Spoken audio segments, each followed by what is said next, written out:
dole dođe. Može? Glasno ponavljam. Idemo ovako. To je zakletva, desna ruka je u zraku.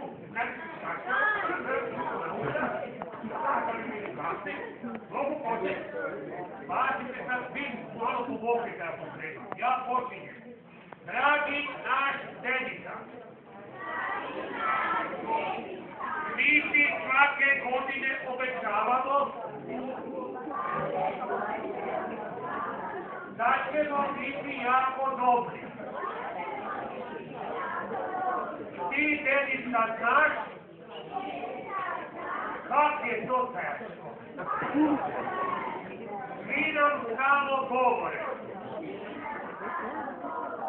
Budi dobar, pospremi igračke, ti da se ne učiš, ne kopaj po nosu, prleti ko 3 praščića, to poslušamo 100 put na dan.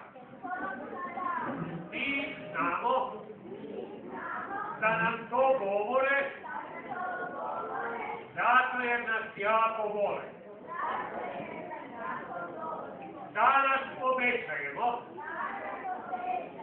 tebi i njima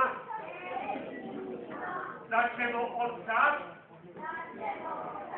biti tak dobri kako još nikad nismo bili. A ti, dedica, konačno prestani brdati